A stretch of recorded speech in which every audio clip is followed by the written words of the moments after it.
So hi everyone, so hope you have understood the data. So it's time to populate the UI component. So as you have already seen that we have already created the sidebar, header and control bar, footer. So it's time to fill the dashboard body.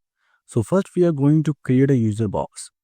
So what is user box? You can see here using help function.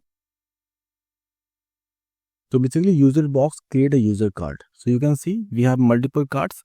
So VS4 user card, then we have VS4 user description, and this one we are going to use. So let me copy this code from here. So I'm going to copy this code and till the footer, and I'm going to paste it here. But before going to paste here, if you remember, we have created the 2 pages here, right? And so we want this user box to be in a page 1. That's how in a home page. So how you can define that? So in a dashboard body, so you can always type tab items, and within a tab item you can always write tab item and then tab name. And in a tab name you have to pass the ID of that page so that that particular page will get rendered, and it should be in a double quote. And below there we can paste this code. So I'm just copying this code again and I'm pasting here. So look, this user box has a title, subtitle, type and the image. So we can always change this title. So I'm just changing this title to WHO's PM 2.5 concentration, and this one we can write air quality index, air quality life index, and we can change this image to WHO logo. So I have already hosted the image, so I'm just going to copy this image URL and I'm going to replace this. So perfectly fine. And here you can see we have given the status is primary. So status is primary is basically this color. So I don't want this color, I want color to be olive. Yeah. And I want background color to be teal. Let's do this. So now that we have defined the user box, so it's time to run the code and see what comes up. Fantastic. So you can see we got this WHOPM 2.5 concentration. That's the card that we have introduced in the UI. And here we can see we have some text. We can replace with a relevant text always. Now that we got this, so I want to create one more card here, and then I want to divide this basically box into 2 parts. Like this one is 6 and this one will be also 6. So we want to divide into 3 and 3. So let's do that. So I'm going to do that here. So basically I'm going to remove this text from here. So below the footer, I'm going to define a fluid row, and within the fluid row, I'm going to give the column. So column is basically, this will give you the edge to provide the width, that how much width you want for that particular column. So here I'm going to give the 3, and offset, I'm going to give the 0. Here should be a comma. And then within that, I want a box pad. So it will give you the box within the script.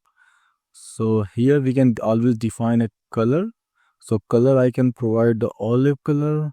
Then within that we can provide a user like UI output.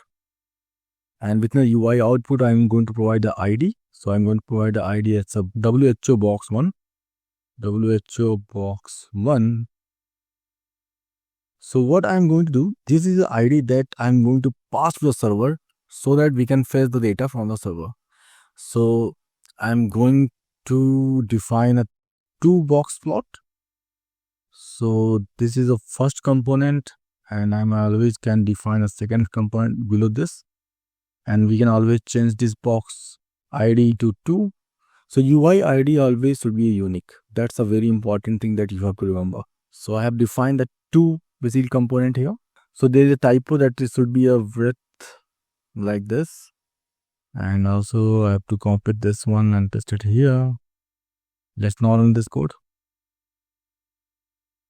So yeah, fantastic. So we got 2 boxes here, but I think the size of box is okay. So it's considering the whole box as a 12, and then is giving the 3 and 3. So let me just go there and write 6 and 6. Perfect. So we got the two boxes here. So now it's time to fill this box. So to fill this box, we have to go to the server, and as we have passed the ID from the UI and we want to get render it from the server, so for that we have to define the output and $sign. So whatever ID you have created in the UI, you will always going to see on the server. So this one is the first ID, and we can use the render UI function to render the description box. So here I'm going to define a description block, and within a description block I can always give the number color to be a white,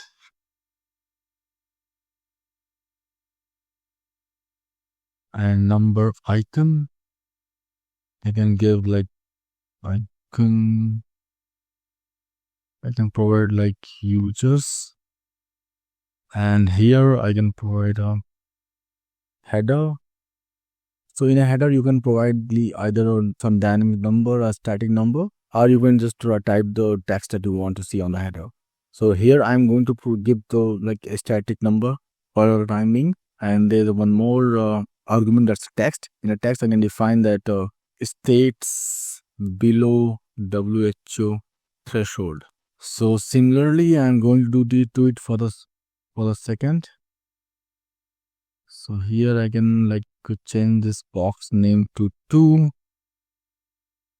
and let me keep this text as it is. So let me run this code again. Fantastic. So there's one line is coming. Why this one is coming? So I think we can provide right border to be a false. I think no, it should not come. You're perfectly fine. So I think we can write again this, copy this one to here and then run this code.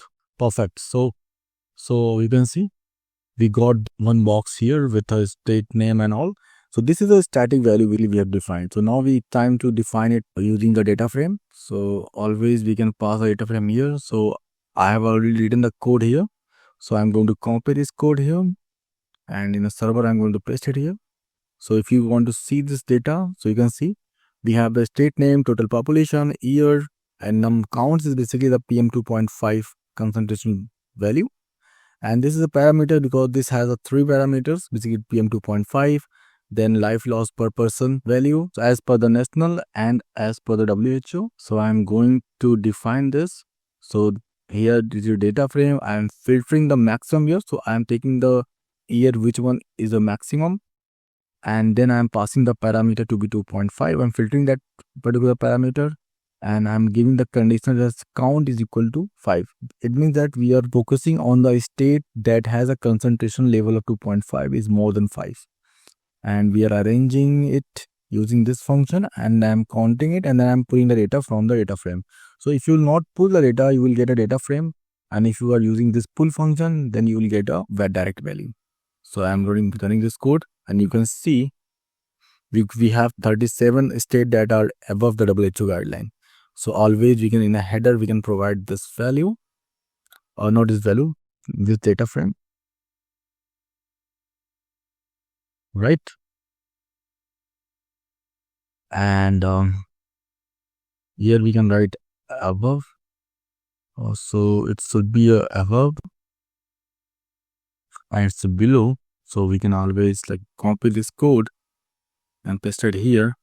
In place of above, we can write below, and we can write this, and we can copy this. You can change this to here. So let's see. Fantastic. So we have a 0 state are below the threshold, and we have around 37 states that are above the threshold. So that's fantastic that we got the values here. So as we have created the first component in our homepage, it's time to create a module for this function. So like if I want to use this particular card, this particular user box as a multiple times, we should not be coding this part again and again. And we are going to create the module, and let's see how you can develop a module using the Shiny module function.